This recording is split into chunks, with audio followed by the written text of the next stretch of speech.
This is Real News Media TV, coverage you can trust. Please like, share, subscribe, and hit the notification bell. Select all for daily news updates.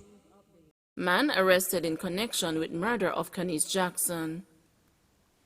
A man listed as a person of interest in the death of accounting clerk 20-year-old Kanice Jackson is in police custody. The police say he was picked up in the Halfway Tree area in St. Andrew this morning. He is to undergo questioning. Jackson's body was found along Dyke Road in Portmore, St. Catherine this morning. Jackson, who is from Manchester Avenue in Independence City in Portmore, had been missing since Wednesday, March 24. The police report that about 7 a.m., a resident stumbled upon the body and summoned them. They say the body was clad in a black skirt, blue blouse, and was in a state of partial decomposition. Detectives are awaiting the outcome of a post-mortem to further guide the course of the probe. In the meantime, persons with information that can assist the police are being asked to call the Waterford Police at 876-988-1763 or the nearest police station.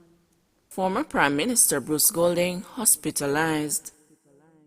Former Prime Minister Bruce Golding has been hospitalized. In a statement, his daughter Shireen Golding Campbell said the former Prime Minister was yesterday admitted for a recurring health condition. Golding is under observation at the Tony Thwaites wing of the University Hospital of the West Indies. It is expected that he will be home soon once his health indicators are satisfactory to his physician, said Golding Campbell. She said Golding and the family were thankful for the support and well wishes for his speedy recovery. In January, Golding was also hospitalized. He was released after a series of tests and medical examinations. Body of Manchester student found in tank. The body of a fifth-form student at the Manchester High School was yesterday found in a tank near his home in the Mile Gully area. The police were alerted by residents after the body of 17-year-old Akeem Blight was seen in the tank. The police say they are treating the matter as a case of death by drowning. A teacher at the institution told the news that the tragedy has shaken the school. I taught him for 2 years and he was such a good student. He was always present for class, whether it was face-to-face or Zoom, and he was always doing his work, the teacher said. However, the teacher said the student was absent from a number of sessions this term. I really don't know what happened here. I am still in disbelief, she said. Getaway driver in Trelawney Church murder gets 6 years imprisonment. The man who drove the getaway car in the killing of banker Andrea Lowe Garwood has been sentenced to 6 years in prison for illegal possession of a firearm. Leon Hines was also sentenced to 1 year for accessory after the fact to murder. The sentences are to run concurrently, so he will serve 6 years. Sentencing was handed down yesterday in the Home Circuit Court by Justice Lorna Shelley Williams. The 23-year-old storekeeper of Rose Heights, Montego Bay, St. James, was among 3 persons arrested and charged in connection with the brazen daylight murder of the 51-year-old woman inside a church in Falmouth, Trelawney on January 31. Hines last month secured a plea deal with the prosecution, which resulted in 4 of the 6 charges against him being dropped. He pleaded not guilty to conspiracy to murder, accessory before the fact to murder, and the misprision of a felon. Misprision of a felony is a crime that occurs when someone knows a felony has been committed but fails to inform the authorities about it. The Crown offered no evidence on each count as part of the deal. Lowe Garwood was shot dead while worshipping at the Agape Christian Fellowship Church,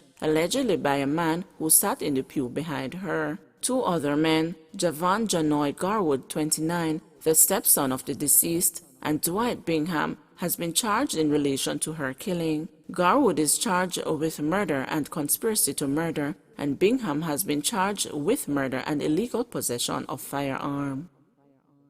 Motorcyclist dies after being hit by truck in St. Thomas. A motorcyclist in St. Thomas died on Wednesday after colliding with a truck along the Bull Bay Main Road. The deceased has been identified as 49-year-old Elijah Walters, a tailor of Johnstown in the parish. The police report that, sometime after midday, Walters was riding his motorcycle behind 3 trucks in Bull Bay in a westerly direction. Upon passing the Three-Finger Jack monument in the area, he reportedly attempted to overtake the trucks. It is reported that he passed the first truck and while attempting to overtake another, he came upon a motor vehicle heading in the opposite direction. Noticing the threat, Walters reportedly attempted to avoid a collision with the car and in doing so, hit the front of one of the trucks and fell from his bike. He was reportedly run over by the truck, killing him on the spot. This incident is the first road fatality recorded in St. Thomas since the start of 2021. Double murder in Tivoli Gardens. 2 persons were killed in a drive-by shooting in a section of Tivoli Gardens, West Kingston called Java on Wednesday night. A 3rd person was reportedly injured as well. Reports are that about 7:50 p.m., a number of people were hanging out on Levy Parkway when gunmen sped through the area in a car and randomly opened fire, hitting multiple persons. One of the dead men has been identified as 40-year-old Charles Williams, a higgler of a Java address, and the other deceased is still unidentified. Sources say the double murder is a reprisal for the murder of a man who is reportedly the son of a high-ranking lieutenant of a clique of men who were loyal to the late Tivoli Gardens Don Lester Lloyd Coke, popularly known as Jim Brown. Firearm seized in West Kingston. Man arrested. A man was arrested in connection with the seizure of a firearm at Racecourse Lane, Golden Heights in Kingston West on Thursday. The police report that about 4 p.m., a team was conducting a patrol in the area when a man was seen acting in a manner that aroused their suspicion. He was accosted, searched, and a 9mm pistol with a magazine containing 12 rounds of ammunition was removed from his person. The suspect was arrested. His identity is being withheld pending further investigation. Police issue advisory on airport travel during curfew. The police have issued an advisory for persons who will need to travel to airports during curfew hours. Members of the public are being advised to travel with the itinerary of the person traveling. The person doing the pickup should also have the government-issued identification card. The police say this will speed up the verification process and minimize delays. 11 new COVID-19 deaths, 330 additional cases.